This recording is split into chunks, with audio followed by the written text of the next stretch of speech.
फिर राष्ट्र की बात कर रहा हूं, क्योंकि आपने अभी पीछे स्टेटमेंट आ रहा है कि यूपीए के अंदर आपने कल कहा कि राष्ट्रीय पार्टियां इररिलेवेंट होती चली जा रही हैं। बिल्कुल।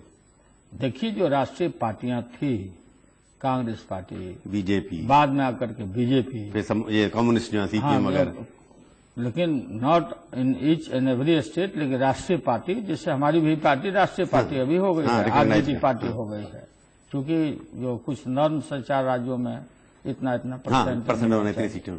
तो राष्ट्रीय पार्टियों का very frankly I am speaking कि राष्ट्रीय पार्टियों के वजूद बिल्कुल घटे हैं और लक्षण मुझे नहीं दिखता नियर फ्यूचर में भी कि राष्ट्रीय पार्टियां इन तमाम लीडरशिप जो अलग अलग राज्यों में है, ये अलग पकड़ है, अलग सोच है, अलग समझ है, अलग लोगों के आधार हैं वोट में आने का, चुनाव जीतने का, पकड़ रखने का। तो ये पार्टियों का, नेशनल पार्टियां तो चाहती है कि छोटी छोटी पार्टियों का वजूद खत्म हो जाए, चाहती है, इच्छा है। आप भी तो राष्ट्रीय पार्टी से अलग है ना, बनाइए आप। राष्ट्रीय पार्टी की इच्छा से सब कुछ नहीं चलता। देश की जनता जो मैंडेट देती है उस पर चलना पड़ेगा डेमोक्रेसी में। आपने कहा एक बात अपने कि राष्ट्रीय पार्टी चाहती है कि छोटी छोटी पार्टियां जो हैं प्रदेश लेवल पे हैं, वो खत्म हो जाए। मगरमच्छ हैं ये लोग, ये छोटी मछली खाते रहे, अभी तो मगरमच्छ भी नहीं रहे वो लोग। जो करते रहे हो, इनको नीयत खराब है आपको लगता है? नहीं, नीयत नहीं, एक चुनौती मिल रही है। और ये जो कोलिशन एरा, मिली जुली सरकार, पूर्व में भी, आज भी, और कल भी, और कल के बाद भी, मैं जो अपनी बात में बोलता हूं, जो हमारी फाइंडिंग है और हमारा फोरकास्ट है कि नजदीक तक नहीं नजर आता मुझे कि ये नेशनल पार्टियां कभी मेजोरिटी ला पाएंगी। मेजोरिटी, सिंगल मेजोरिटी कोई ला सकेगी नेशनल पार्टियां। अभी जो कांग्रेस ने कहा कि हम राष्ट्रीय लेवल पर कोई, आप यूपी के एलायंस के साथ कोई समझौता नहीं करेंगे, लेकिन नेशनल पार्टी, ये एरोगेंस हुई ना? नहीं, बात हमने इसको तहकीकात किया था।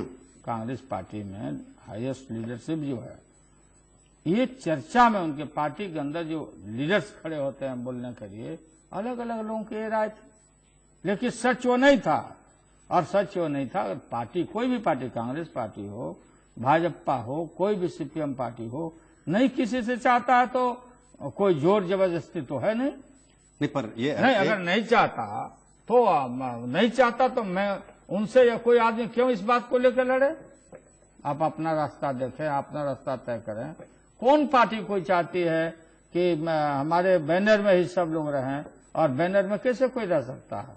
डिफरेंट अलायंस तो है, जब यूपीए इकट्ठा लड़ेगी। यह अलायंस है, हमारा अलायंस है कि सरकार चलाओ, सांप्रदायिक ताकतों को दरकिनारा करो, सेक्युलर ताकतें इकट्ठा हो, मिनिमम कॉमन प्रोग्राम बनाओ। और ये बनाया हमने सरकार बनाने के लिए ना, नहीं, सरकार का देश बचाना है हमको नहीं, देश बचाने के लिए सरकार की जो जरूरत तो है।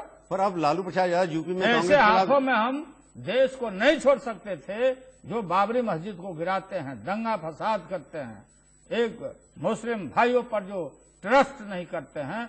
ऐसे दल के नग्न नृत्य को देश ने देखा तो हमको इकट्ठा होना पड़ा, सेकुलर ताकतों को आना पड़ा। हम बैठे बैठे देश को इनके हाथों में नहीं जाने देना चाहते हैं। अब फिर वही राग फिर रटा जा रहा है कि मंदिर बनाएंगे, कौन माई का लाल है जो हमको रोक देगा? हम बैठे रहेंगे? हम सब तरह की कुर्बानी दे करके इनको सत्ता के गलियारों में नहीं आने देंगे। ये हमारा संकल्प है, इसके लिए हम इकट्ठा हो।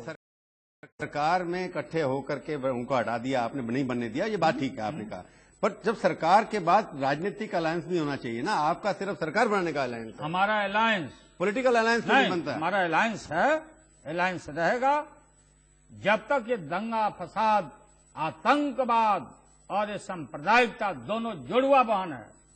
और फिर वही बात, इस देश को टुकड़ा टुकड़ा करने की चलाई जा रही है। इनके पास कोई मुद्दे नहीं है, कोई सवालात नहीं है। अडवाणी ने कहा हम तो देश को सिक्योर करना चाहते हैं, इसलिए सिक्योरिटी के लिए देश चाहिए हमारे। सिक्योर कर रहे हैं, फिर वही माला जप रहे हैं।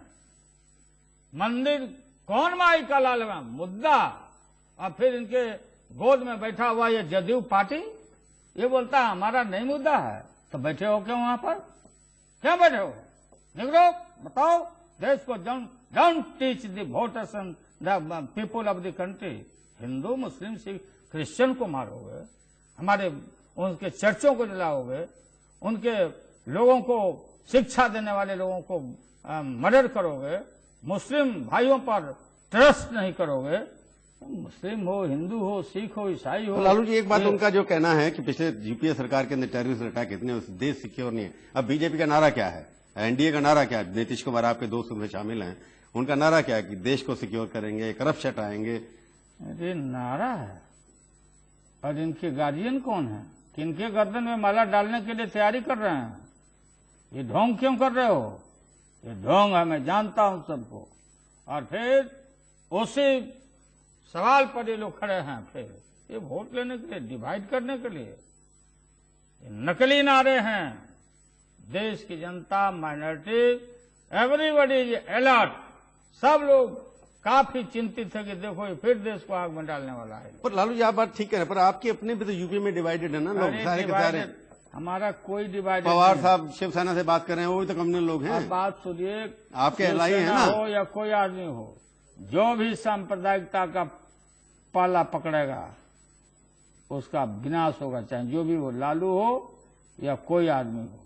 सांप्रदायिकता देश का सबसे बड़ा शत्रु है, और इस देश में हम सभी लोगों को। आपके सब लोग से एक भाषा क्यों नहीं बोल रहे फिर? यूपी आप बोल रहे हैं जिस तरीके से, हम एक भाषा बोल रहे हैं। आप बोल रहे हैं, पर शरद पवार वहां जाकर बाल ठाकरे से बात करते हैं। नहीं, किससे कौन बात करता है उससे हमको क्या लेना देना? क्योंकि आपके सेकुलर पार्टनर सीपीएम वाले छोड़े चले गए आपको। कहाँ छोड़ के चले गए? हमने कहा हम कांग्रेस की सरकार का समर्थन नहीं करेंगे, कांग्रेस इसमें शामिल होगी। CPM, CPI, they are more concern on the communal issues, और they are my friends. Bad days में भी सीपीएम हमारे साथ खड़े रही। गलतफहमी में न रहे कोई सांप्रदायिक ताकतें कि हम डिवाइडेड हैं। हम डिवाइडेड नहीं हैं।